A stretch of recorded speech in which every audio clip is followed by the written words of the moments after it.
Mengembaralah dia ke seluruh dunia. Di zaman para nabi dia berganti-ganti nama. Di zaman Nabi Isa alaihissalam dia bernama Yudas Iskariot. Di dalam petikan Injil Barnabas saya pelajari kisahnya, ternyata Injil ini hampir sama dengan Al-Quran. Isinya lurus. Ya, Barnabas adalah pengikut Nabi Isa yang setia dan paling cerdas dan paling kuat imannya, serta paling jeli memahami setiap kata-kata Nabi Isa AS. Nabi Isa AS lahir dengan keajaiban luar biasa. Beliau adalah kalimat Allah, lahir dengan ketetapan kekuasaan Allah, kun fayakun. Nabi Isa AS ketika lahir dirawat oleh Nabi Zakaria. Setelah beranjak membesar dirawat oleh Nabi Zakaria, dibawa ke Baitul Maqdis.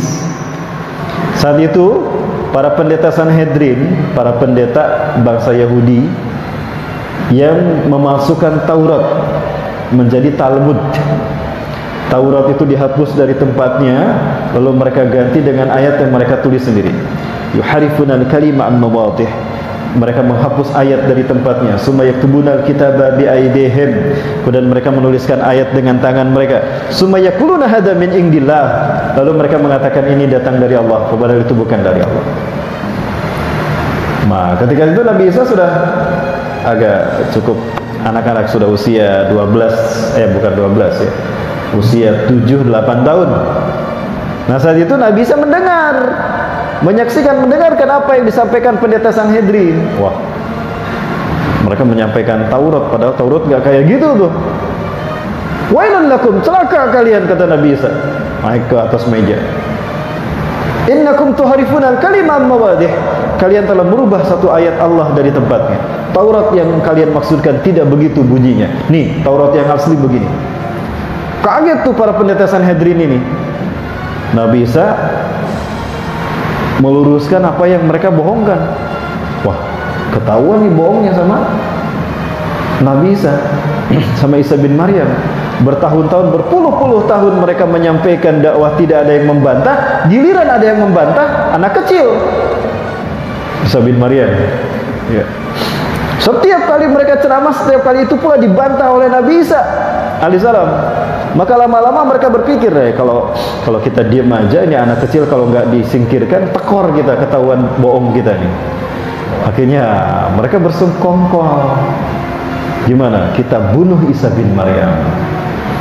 Yes, kita para utusan Tuhan, kita ini adalah para pesuruh Tuhan, nggak boleh kita membunuh. Lah kalau tidak dibunuh, dia akan membongkarkan rahasia kita, kebohongan kita. Baik, saya sepakat dibunuh, kata pimpinan mereka. Tapi gimana caranya? Nah, dibuatlah dongeng. Bapak Ibu pernah mendengar dongeng Tuhan bingung? Pernah mendengar doktrin Tuhan bingung? Ini asal sumber dari ajaran penyembahan kepada menuhankan Yesus Kristus. Boleh saya ceritakan? Begini ceritanya, Pak Ustaz. Nah, kenapa Tuhan bingung? Bingung memikirkan Adam. Masa ada Tuhan bingung? Tapi begitulah bangsa Yahudi. Mereka mengatakan hal-hal yang tidak kepada Allah. Innallaha fuqara wa nahnul aghniya. Allah itu fakir, kami kaya. Yadullahi maghlula, tangan Allah terbelenggu. Begitu kan kata-kata mereka. Nah, mereka menciptakan doktrin Tuhan bingung. Bingung untuk memikirkan Adam nih. Adam sudah melanggar larangan Allah. Ketika mau dihukum, aduh kasihan Adam. Kalau jangankan Adam, alam semesta aja kalau aku hukum, kalau aku sentil, hancur alam semesta. Apalagi Adam. Bingung Tuhan saat itu. Kalau dihukum, kasihan, sakit nanti Adam. Tapi kalau tidak dihukum, keenakan nih Adam udah berbuat dosa. Bingung Tuhan, hukum jangan, hukum jangan. Nah itu yang membuat Tuhan bingung. Tuhan punya ide. Aku kan Tuhan. Tuhan itu immortal, tidak mati. Kalau gitu aku saja yang dihukum. Baik, Jibril, tulis maklumat Tuhan. Baik Tuhan. Jibril buka laptop, ketik maklumat Tuhan, .2. Apa Tuhan? Catat, Tuhan menjelma menjadi manusia. Ketika Tuhan menjelma menjadi manusia, yang menjadi bingung Tuhan berikutnya adalah, gimana cara aku turun ke dunia? Kalau aku turun ke dunia begitu saja, orang mengira aku siluman. Berarti aku harus lahir secara normal.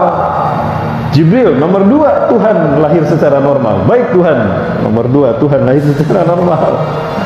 Setelah itu Tuhan bingung lagi. Kalau aku lahir secara normal, siapa wanita yang layak melahirkan Tuhan? Nah, di situ kebanyakan wanita di muka bumi ini. Di balik papan aja banyak wanita yang suci ya. Ah, Jibril ngasih ide, Tuhan boleh saya ngasih masukan? Masa Tuhan dikasih masukan sama makhluk? Ginilah sesatnya pendeta Sanhedrin.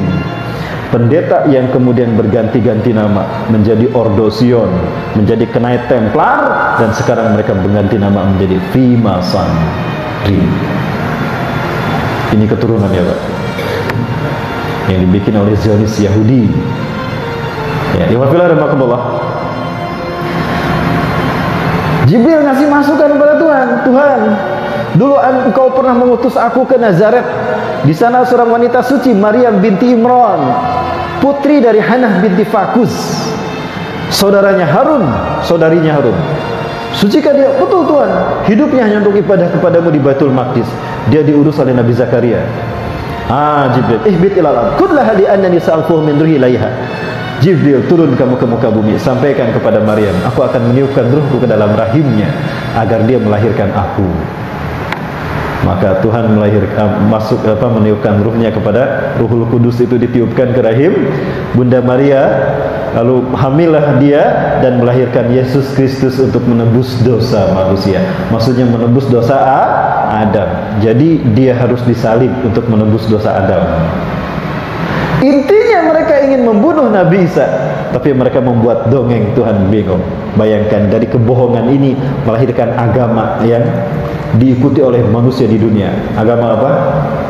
Nah itu dia, berangkat dari kebohongan. Mana ada kebenaran dibangun menjadi dari sebuah kebohongan. Tapi ini yang mereka ikuti. Jadi Yesus Kristus lahir untuk menebus dosa manusia, makanya harus disalib. Masa ada Tuhan disalib dan Tuhan menyerupai manusia? Nah, cerita ini dihasutkan kepada raja-raja Romawi. Salah satu yang tertipu adalah Herodes yang agung, the great Herodes.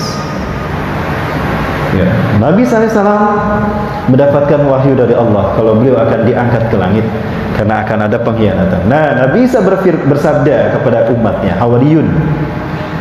Ya, sebelumnya saya sampaikan dulu, kenapa Nabi Isa bergelar Al-Masih itu dari Allah. Ya, sebelum kisah diangkatnya Nabi Isa ya, saya sampaikan dulu, Nabi Isa ini karena nyawanya terancam akan dibunuh oleh para pendeta Sanhedrin, oleh tentara Romawi juga. Maka Nabi Isa mengembara ke seluruh beberapa tempat. Mengembara, mengusap bumi dengan pengembaraannya. Mengusap itu bahasa Arabnya masahayyam sahu mashatan.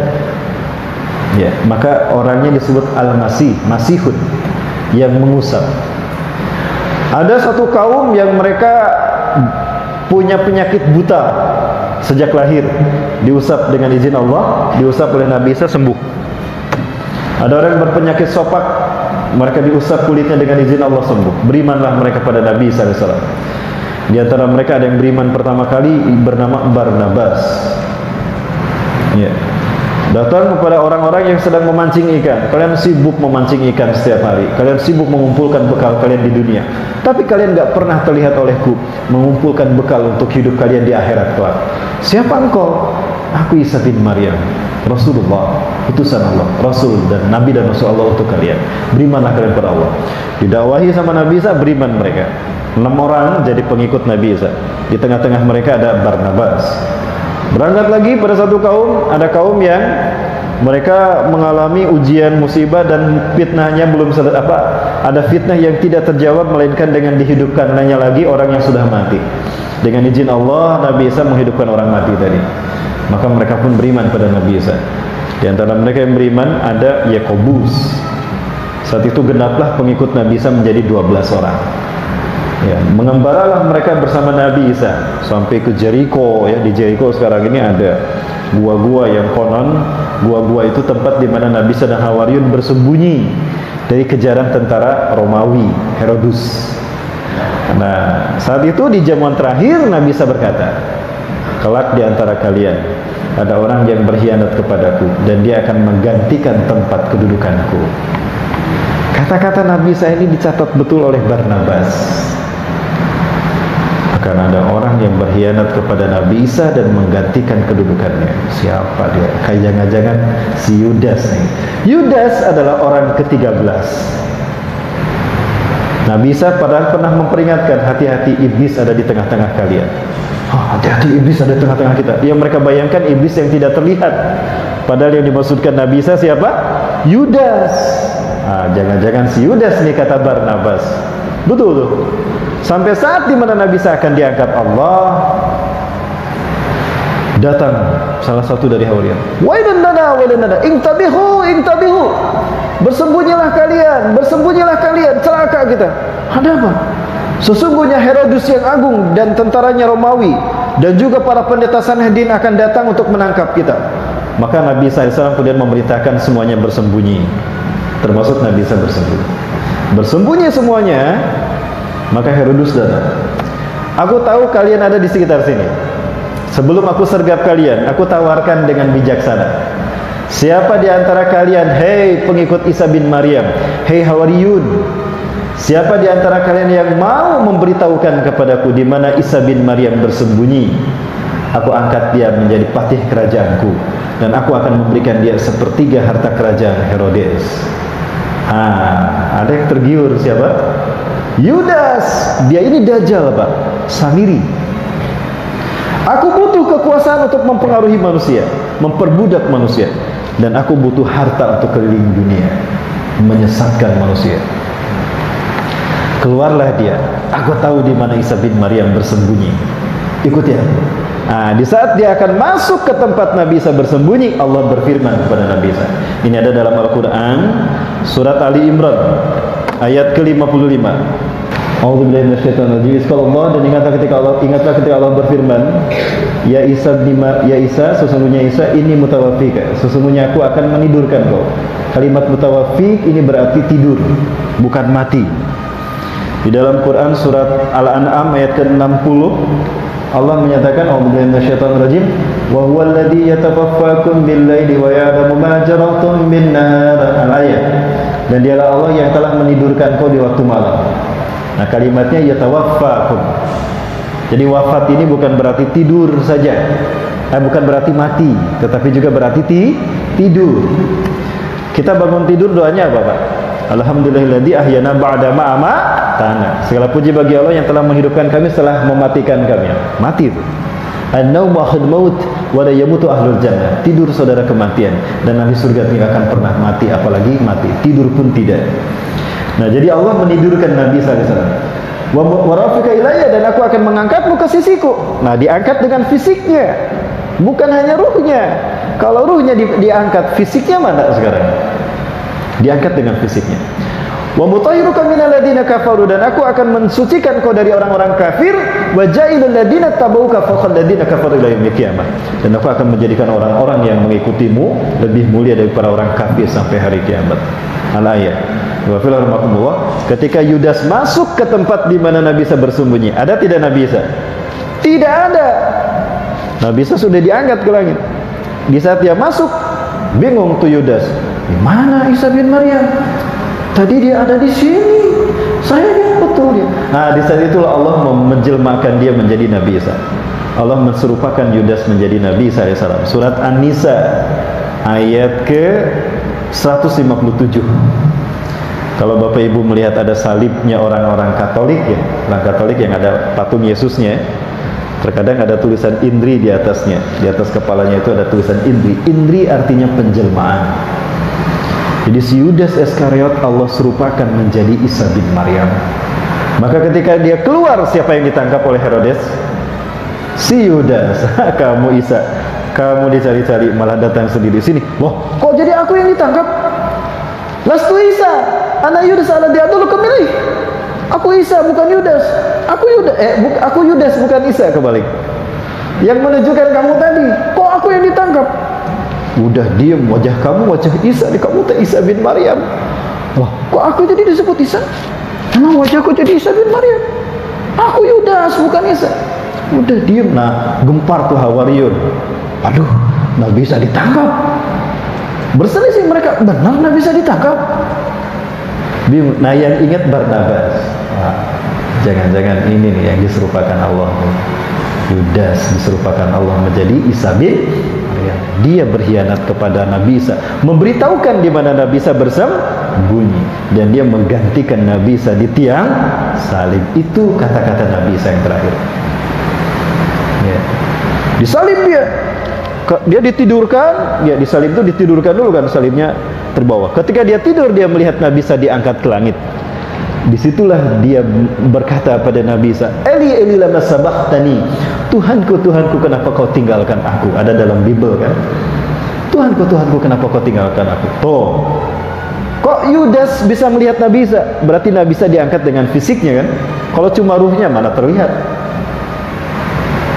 ya. Saat itulah kemudian dia disalib. Ketika dia disalib, dia diarak ke bukit Golgota. Golgota itu bukit tengkorak. Kenapa disebut Golgota? Siapapun yang terpidana disalib dia, nggak dikasih makan, nggak dikasih minum, mati sampai numpuk menjadi tulang belulang. Tulang belulang bahasa merekanya Ibraninya Golgota, bahasa Romawi. Nah, Herodus memegang pedang di tangan kanannya, Old Testament perjanjian lama di tangan kirinya. Ditusuk-tusukan tuh pedang ke tubuhnya Yudas. Ketika ada darah tercucur, maka mereka berebut darah tadi diminum. Mereka berkeyakinan jika ada tubuh Yesus bersekutu, bercampur dengan tubuh manusia, dia tidak akan pernah disentuh api neraka. Maka mereka meminumnya tuh. Itu rukun kelima agama Kristen sekarang. Agama Kristen ada 7 rukun. Rukun yang kelima Ekaristi Holy Water, rukun meminum air suci. Di patung, kalau kita masuk gereja, ada patung Bunda Maria, ada patung Yesus Kristus, depannya ada seloki, ceret, ada isinya air mirip merah darah manusia. Sekarang diganti dengan sirup koko pandan, marjan, yang ada darah. Banyak tusukan pedang tadi menusuk, membuat kulitnya terkelupas, dicabut, dimakan. Rukun agama ketiga, Ekaristikus Kudus, rukun memakan tubuh Tuhan. Agama paling kejam di dunia, tubuh Tuhannya dimakan. Jadi jangan mau menjadi Tuhannya agama ini, Pak, nanti dimakan. Kalau selesai mereka kebaktian di gereja, mereka berbaris, ya, pendetanya pegang nampan, ada roti kecil kan, dibagi kan, terima, haleluya, keluar, begitu. Nah, di sini menariknya hadis Rasulullah SAW. Maba sallallahu nabiyan qatun min Adam ila taqumus saah. Tidaklah Allah mengutus satu nabi pun sejak Adam sampai hari kiamat. Illa yusi ummata wa syari fitnatin masih dajjal. Melainkan memberitahukan pada umatnya, hati-hati kalian dengan fitnah dajjal. Bayangkan semua nabi dan rasul memperingatkan kaumnya, hati-hati dengan fitnah dajjal. Ya, seolah-olah dajjal akan muncul di zaman mereka. Jadi kalau zaman sekarang manusia berpolemik tentang dajjal, dajjal ini manusia apa bukan ya? Zaman dulu aja udah berpolemik, apalagi sekarang. Hari ini kata Rasulullah, "Sa'uhaditsu lakum ma lam yuhaddits min qabl." Aku akan beritakan pada kalian sesuatu yang belum diberitakan oleh para nabi dan rasul tentang dajjal. Ada satu berita terkait dajjal, para nabi dan rasul belum menyampaikan. Dan cuma Rasulullah yang menyampaikannya. Apa itu? Innahu a'war. Sesungguhnya dia pecak sebelah matanya dan Allah tidak pecak. Innahu a'war wallahu laisa bi'awar. Dia pecak sebelah matanya dan Allah tidak pecak. Kok cuma Rasulullah yang menyebutkan? Dan kenapa dibikin sejajar dengan waw ataf? Artinya jika ada manusia pecak sebelah matanya mengaku Allah, itu dajjal. Bukan buta, Pak, pecak. Kalau buta orang normal tidak melihat, itu buta. Ini pecak, Pak. Kenapa? Nah, peristiwanya, salah satu tusukan pedang itu menusuk mata kanan Yudas Iskariot. Karena ini ainabah, seolah-olah matanya itu seperti anggur yang pecah. Disitulah Dajjal kehilangan mata kanannya. Jadi Dajjal tidak lahir matanya satu di tengah sini, Pak, enggak, Pak. Dia normal kayak kita. Dan dia kehilangan matanya itu ketika dia disalib. Ya, satu tusukan. Nah, inilah yang terkait dengan WTC, Pak. Bapak Ibu yang Allah, awalnya saya tidak begitu ngeh dengan huru-hara akhir zaman.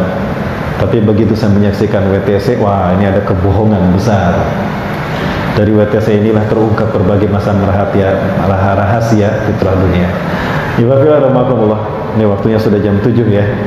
Waktu kita kurang panjang kalau saya ingin membahas ini. Biasanya saya membahas 2-3 jam waktu itu setiap pertemuan. Ini ada 8 pertemuan. Kalau ingin kita membahas tuntas, ini mohon maaf saya belum tuntas. Nanti kita lanjutkan di masjid mana Pak? Istiqomah ya. Nanti kan di Istiqomah. Mohon maaf kalau nanti di Istiqomah saya tidak mengulang, saya langsung melanjutkan ya, supaya waktunya cukup. Nanti kita bahas tentang Dewa Matahari. Ya. Kenapa harus 25 Desember? Dan kenapa harus Yesus? Kenapa harus Dewa Matahari? Itu sudah dirancang Pak oleh iblis dan Dajjal. Betulkah demikian? Nanti kan di Istiqomah. Baik, terima kasih Bapak Ibu sekalian yang dirahmati Allah. Yang benar dari Allah, yang salah adalah kedaifan saya pribadi dan saya beristighfar astagfirullahaladzim. Demikian kita tutup dengan hamdalah dan kafaratul majlis sama-sama. Alhamdulillahirabbil alamin. Subhanakallahumma wa bihamdika asyhadu an la ilaha illa anta astaghfiruka wa atubu ilaik. Hadanallahu wa iyyakum ajmain wa minkum. Assalamualaikum warahmatullahi wabarakatuh.